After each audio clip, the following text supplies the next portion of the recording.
I never believed in ghosts and spirits. I was never convinced at all that there is life after death until my twin brother died in a tragic accident.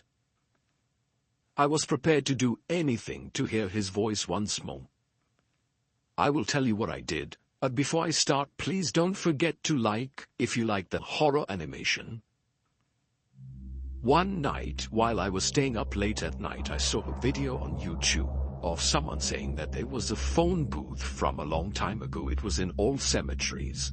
In this booth we can communicate with the dead. In the video he actually entered the booth and tried it himself and heard strange voices and whispers calling his name. There are people who say that this cabin is haunted by fairies and other people who say that the dead can speak through it. It made no difference to me. These stories and stories, all I wanted was to talk to my brother even just once. It is his religion standing in front of the gate of the old cemetery. And look at the cabin, it was 1 hour after 12 o'clock. The air was full of the smell of green in Zafara. And the cold wind was fluttering in the trees and making the branches sound. A bed like the sound of old bones breaking. The atmosphere was terrifying. He entered with hands that began to tremble, and I walked with shaky steps. Every time I took a step forward, a top would break under my legs with an audible sound that filled my horror. Although the cabin looked very old, the glass panes were opaque from the steam cutter. There were signs from inside a wall, like fingerprints, as if someone was trying to get out and was unable to. It was then that I felt the sweetest of my heart. "We took your schizophrenia," I guided myself. I opened the jar. The one who made a loud noise as if objecting to my presence or warning me.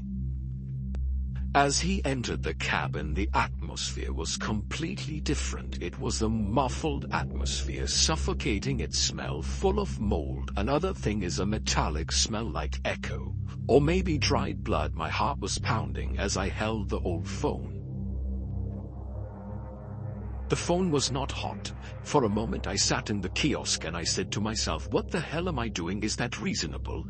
I believed these myths. Surely these words are not true. Sadness pulled me to the point that if I stayed, it is enough that I run after myths. I have never been convinced of them. All of this is because I wanted to hear my brother's voice.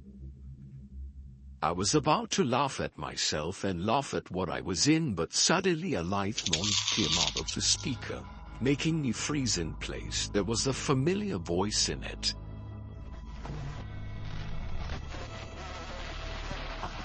He's going to lose his mind, but Jim is far away. I felt like my heart was going to come out of my ribs. Karim, are you here? There was nothing in his management but voice, slow or intermittent breathing, strange and incomprehensible sounds. Cream. I'm generous. You're here, you hear me? I said this in a weak voice, as if I couldn't believe I was saying it. The noise came back again. Some of them, I heard the faint voice barely arrived. If there is a confused sound again, as if it is coming from the depths of the sea, far and strange. We will step on my name. There was no room for doubt. This is my brother. Karim, are you here? Where are you? At that time I felt the blossom in my fingers twitched on the speaker. Other voices began to interfere with this voice. Her voice is diamonds.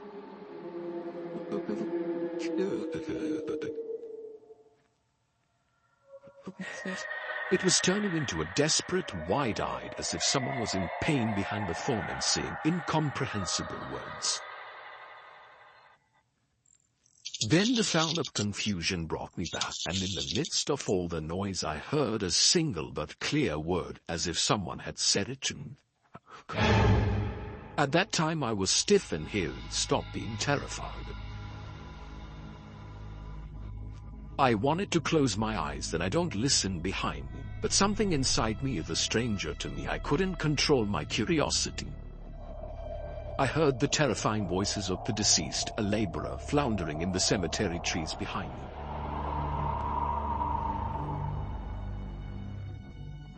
It is an act that has evolved. The first time I turned around, a terrifying 6 women appeared from the middle of the chorus, dressed in white and with long black hair hiding her face.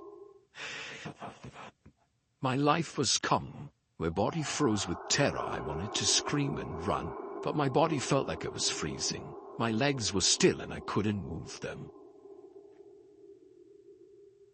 The phone was still on Danny. All the whispers suddenly turned into terrifying screams as if they were coming from hell.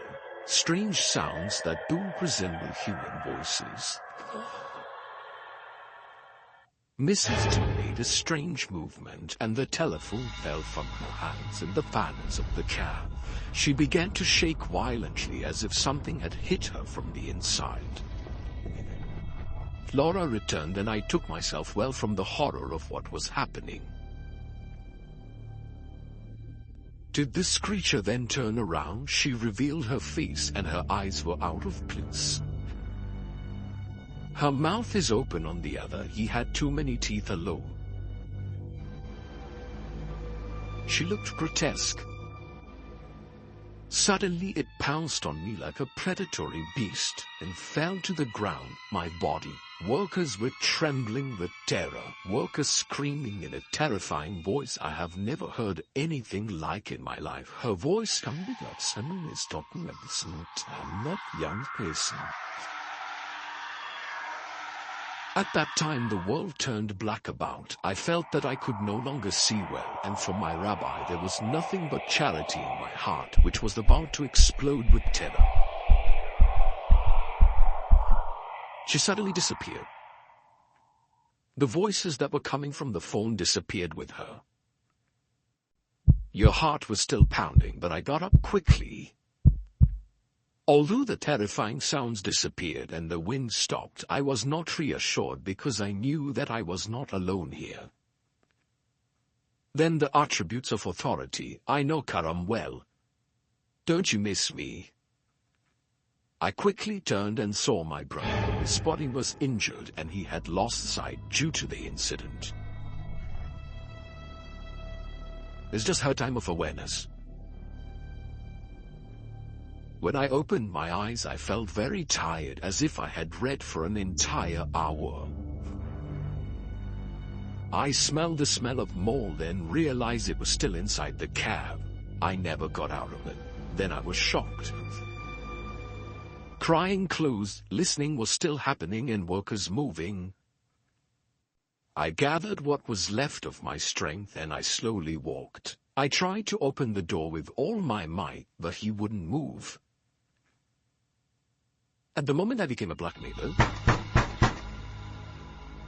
No. I preferred to relax and bless the door. Then came the second horror. He was, but this time he wasn't far away. He was steps away from me. He stared directly at her terrifying eyes and my whole body felt it. Then she slowly began to scratch the glass of the cab with her hereditary fingers. I wanted to scream, but from the sheer horror of the sound I choked. And she smiled a wicked smile, a terrifying smile. I forgot you, my love. Came forward. Stay with me. Aren't we going out? She tilted her head as if enjoying what she was doing.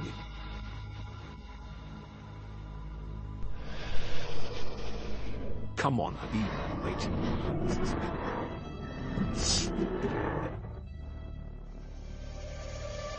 Is honesty the phone saw us loudly? I spun around quickly and my hands were shaking. I was hesitant to respond or not. I didn't believe what I saw. The strange thing is that I found my brother's name engraved on the pool, which was not there before. And when I turned around to see the goblin, I found her gone. Then the phone rang again. Sweetly extended head and picked up the receiver. But this bitter sound was not confusing or strange, it was clear and familiar. Generous. My brother's voice was not far away. Muradi was clear. He had come to my flame. At that time I was overcome with tears and the phone was about to fall from Eddie. Karim, I miss you so much. I know it's still useless to stop walking here quickly. Then the connection dropped and the door opened by itself. I ran and continued running. When I had gone a little further, I looked behind me. I found the goblin still floundering in the kitchen trees, but I did not see the terrifying goblin. To this day, I suffer from what I did. Sometimes I hear the line on the phone. For hours I dream of the imp who terrifies her, standing watching me and looking up at me with her hollow eyes, and hours calling my name. The voice that spoke to me was truly my brother's.